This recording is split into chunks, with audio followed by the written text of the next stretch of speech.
Claude Chaussat, votre procès débute lundi à Aix-en-Provence. Dans quel état d'esprit êtes-vous avant de l'aborder? Dans un état d'esprit de stress, parce qu'en fait, je ne sais pas le sort qui va m'être réservé, des inquiétudes au niveau de mon intégrité physique, parce que je sais que on nous a mis en place une sécurité qui a l'air d'être bonne, et je pense que mon cas est pris avec énormément de sérieux. J'aurai une escorte, j'aurai des officiers de police qui vont m'accompagner, mais bon, on n'est jamais à l'abri de quelque chose qui se passe. Moi, je sais qui j'ai en face de moi. Je sais que j'ai une véritable mafia, des voyous. Donc, je me méfie, je suis vraiment inquiet. Je crains énormément cette mafia parce qu'en fait, je l'ai dénoncée à travers de plusieurs dossiers judiciaires. Ils ont perdu, à cause de mes déclarations, beaucoup financièrement. Les cercles de jeux parisiens, Wagram et Eldo, ils ont perdu des bateaux de promenade en mer, ils ont perdu des caches d'armes. Je les ai dénoncés dans des dossiers de blanchiment. J'ai ouvert aussi la porte du domaine de Mourtely, en expliquant ce qu'était vraiment le domaine de Mourtely et la proximité avec Richard Casanova, qui était le parrain corse. Et aujourd'hui, est-ce que vous, compte tenu de la situation qui est la vôtre, est-ce que cette démarche que vous avez faite de parler à la justice, vous la regrettez? Non, non, je la regrette pas parce que cette démarche, déjà, je l'ai faite. C'est un choix personnel. Je l'ai faite parce que pour ma famille, pour ma femme, pour mes deux filles, et pour me couper de ce milieu obscur, de cette mafia. Depuis 8 ans, on s'est débrouillé. Moi, à ma sortie de prison, on m'a demandé de quitter la Corse par mes propres moyens. Donc, les magistrats et les enquêteurs m'ont demandé ça. C'est ce que j'ai fait. On est parti s'installer sur le continent. On a travaillé. On a essayé de se reconstruire professionnellement, socialement. Je pense qu'on a pas mal réussi. Mais j'ai coupé tous les ponts avec le milieu. Je veux dire, moi, le milieu, il est 10-11 ans derrière moi et je ne veux plus en entendre parler. Mon avenir, il se passe, j'ai plusieurs possibilités. Soit je suis acquitté pour une partie et condamné pour une autre.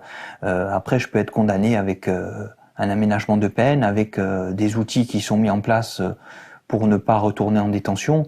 Maintenant, si j'ai une condamnation plus lourde avec un retour en détention, ma vie ne m'appartient plus parce qu'on sait, je sais le sort qui est réservé aux gens comme moi dans les prisons, aux gens qui ont fait le choix de parler et de dénoncer.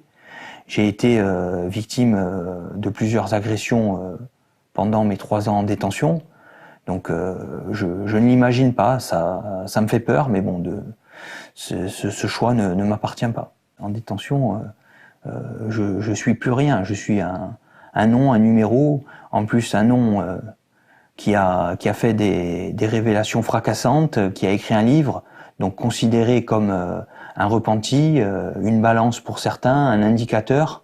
Donc en prison, il peut tout m'arriver. Aujourd'hui, vous vous considérez comme un repenti? Alors moi, je me considère parfaitement comme un repenti parce que j'ai fait ce choix, je l'assume. J'ai dit ce que j'avais à dire à la justice. La justice s'est servie de mes déclarations pour fermer un certain nombre de dossiers, pour condamner des gens. Je me considère parfaitement comme un repenti. Par contre, je n'ai pas le statut. Ce statut ne m'a pas été donné. Et je suis obligé de me débrouiller par mes propres moyens. En termes de sécurité, c'est-à-dire que je suis obligé de gérer ma sécurité et celle de ma famille par mes propres moyens, c'est-à-dire prendre mes précautions, m'occuper de gérer nos déplacements, nos déménagements, alors que dans le cadre du statut de repenti, la protection d'un collaborateur de justice est assurée par la justice, du moins pendant 3 ans. Moi, l'avenir, le maximum que je peux me projeter, c'est à 15 jours, date du verdict. Après, je ne sais pas si la décision qui m'est rendue est favorable, je pourrais envisager des projets, mais là, pour le moment, j'ai tout mis entre parenthèses. Voilà, on est à l'approche des fêtes de Noël, mes enfants m'ont posé plusieurs questions.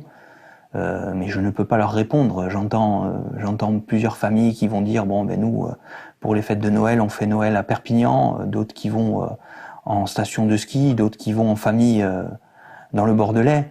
Ben moi je ne peux pas me projeter. Je veux dire j'ai cette décision qui va être rendue et mon avenir et l'avenir de ma femme et de mes enfants est mis en stand-by pour le moment.